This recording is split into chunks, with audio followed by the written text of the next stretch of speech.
नमस्कार, आप देख रहे हैं सी न्यूज भारत। मैं हूं आपके साथ ज्योति अरोड़ा। वक्त हो गया है न्यूज बुलेटिन का और इस न्यूज बुलेटिन में हम जानेंगे कि मधुबन में भाजपा कार्यालय में प्रेस वार्ता हुई संपन्न।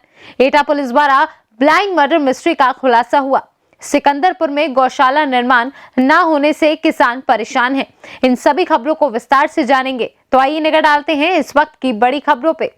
सिकंदरा स्थित श्री गेंदालाल इंटर कॉलेज और एसकेडी पब्लिक स्कूल द्वारा नवनिर्वाचित एमएलसी डॉक्टर आकाश अग्रवाल का सम्मान किया गया। इस दौरान डायरेक्टर डॉक्टर मुकेश शर्मा और प्रिंसिपल शिवानी शर्मा द्वारा एमएलसी का सम्मान करते हुए शिक्षकों के लिए मानदेय दिए जाने की मांग की।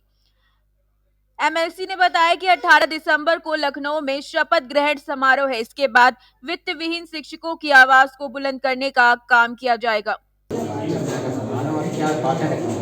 जनरल ये सम्मान समारोह अपने डॉक्टर मुकेश शर्मा जी ने बोला, लेकिन हम इस वजह से स्कूल में आते हैं कि सभी शिक्षकों से और आप प्रबंधकों से मुलाकात हो जाती है, जिससे उन्हें अपनी कोई बात कहनी है, मुझे उनसे कुछ कहना है, हमारा उस उद्देश्य से हम आते हैं। बाकी अपने साथियों के बीच ही आते हैं, तो ऐसा अलग से और कुछ नहीं है।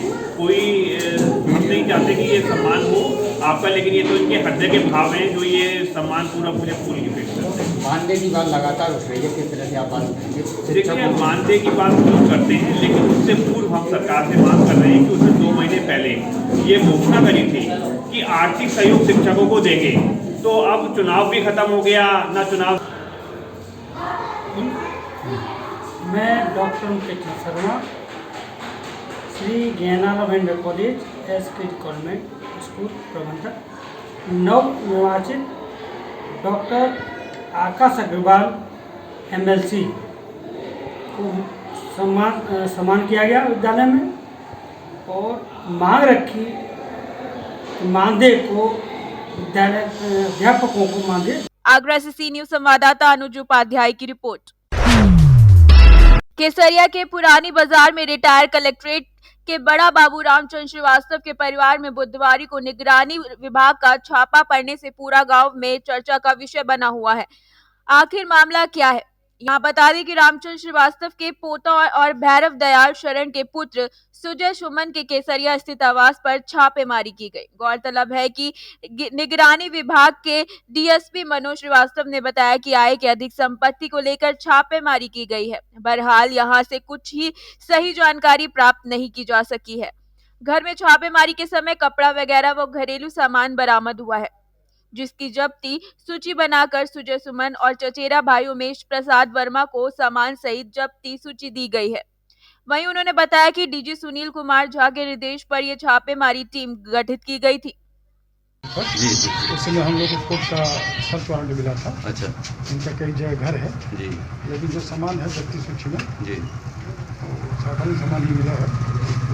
कपड़ा उपड़ा था वगैरह, कपड़ा और क्या? कपड़ा था, सलीम खाने कोई विशेष वैसा अच्छा, अच्छा, सामान अच्छा। नहीं मिला। आपका नाम सर? हम लोग निगरानी डीएसपी हैं कि सर और जगह की टीम बनी हुई है जी, है ना, तो लोग वहाँ टीम वहाँ सर्च कर रहा होगा। क्या क्या सामान लेके आए? कुछ नहीं, कुछ नहीं लेके कुछ आए। नहीं। क्या नाम हुआ आपका? उमेश कुमार वर्मा। क्या लगते हैं आप? सुजय सुजय हमारा चचेरा भाई है, छोटा। चचेरा भाई। और कुछ इसमें आपको जानकारी है? क्या नहीं, हमको क्या जानकारी होगी? निगरानी विभाग से सडन पहुंचा है, कहा कि ताला खोलना है, हम चलिए खोल देते हैं। ताला खोले हैं?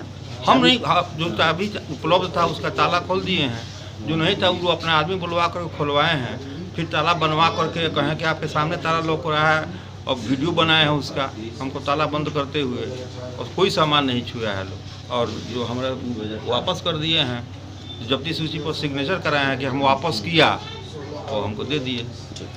केसरिया से सी न्यूज संवाददाता अशरफ की रिपोर्ट। एटा पुलिस द्वारा ब्लाइंड मर्डर मिस्ट्री का खुलासा कर दिया गया है। थाना राजारामपुर क्षेत्र में हुई वृद्धा की हत्या की घटना को सगे बेटे ने अंजाम दिया था। 5 बीघा जमीन नाम न करने को लेकर बेटा नाराज था। आरोपी पुत्र घटना से प्रयुक्त खुरपा सहित से गिरफ्तार कर लिया गया है। एटा से सी न्यूज संवाददाता वैभव वार्ष्णेय की रिपोर्ट। जनपद हरदोई के ब्लॉक खोतावा में ग्राम पंचायत सिकंदरपुर में गौशाला निर्माण न होने से किसान परेशान है।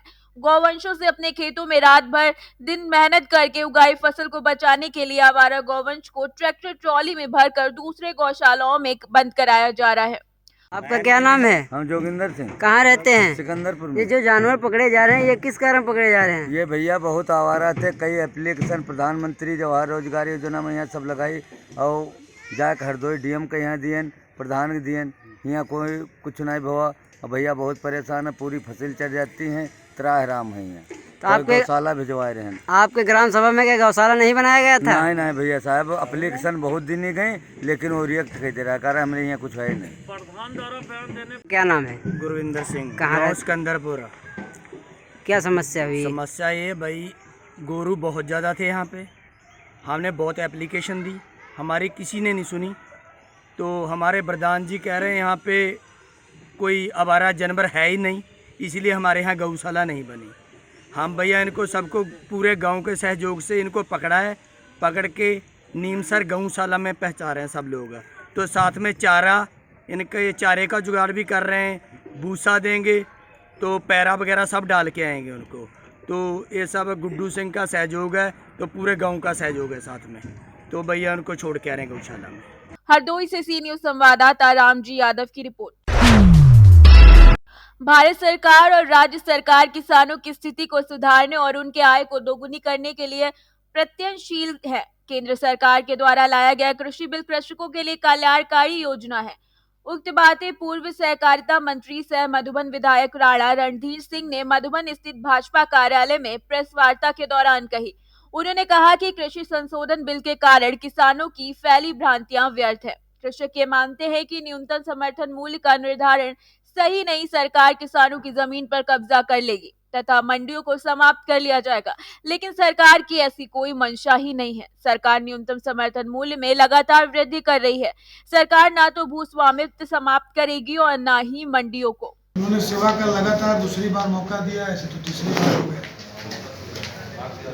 और हम लोग चुनाव के बाद किसान सम्मेलन का आयोजन करने जा रहे हैं 19 तारीख को 11 बजे से मधुबन सेंट्रल स्कूल के प्रांगण में। इसमें मधुबन विधानसभा क्षेत्र के सभी किसान भाइयों को बुलाया जाएगा और एक सम्मेलन और जो कृषि संशोधन बिल पर जो भ्रम फैला हुआ है उसके संदर्भ में चर्चा होगी। इसमें जिले के सभी गणमान्य माननीय विधायक निर्वाचित हुए उनको बुलाया जाएगा और किसान भाइयों का सम्मान भी होगा और उनसे चर्चा होगी। सर, कृषि बिल पर जो अभी तक लगातार हर जगह प्रदर्शन हो रहा है, इसके प्रति लोगों के प्रति जो कुछ भ्रांतियां हैं, उस संदर्भ में आप क्या कह सकते हैं, किसानों के लिए कैसे हितकर है? ये देखिए, कृषि संशोधन में बिल में 3 प्रकार का संशोधन आया है।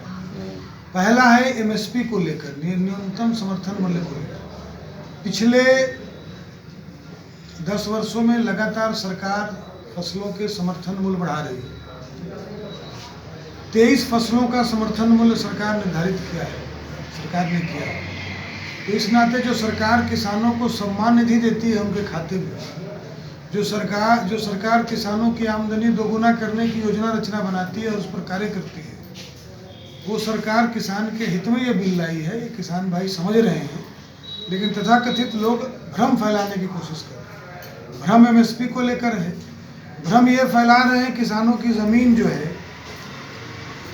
उस पर कब्जा हो जाएगा दूसरे लोगों का। ऐसी कोई बात बिल में नहीं है।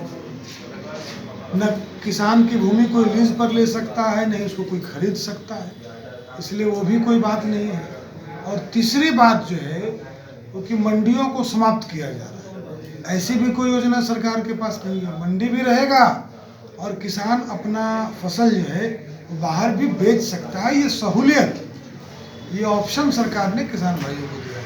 तो जो कुछ भी सरकार ने पहल किया है बिल के माध्यम से, वो किसान भाइयों के हित में किया है। और किसान भाइयों के बीच जो भ्रम फैलाया जा रहा है वो बिल्कुल गलत है। किसान भाई इसको महसूस कर रहे हैं और धीरे धीरे सब लोग इसके पक्ष में आएंगे और ये देश के किसान भाइयों के हित में साबित होगा। मोतिहारी से सी न्यूज संवाददाता सतीश मिश्रा की रिपोर्ट। फिलहाल के लिए न्यूज बुलेटिन में बस इतना ही। देश और दुनिया की तमाम बड़ी खबरों के लिए आप देखते रहिए सी न्यूज भारत।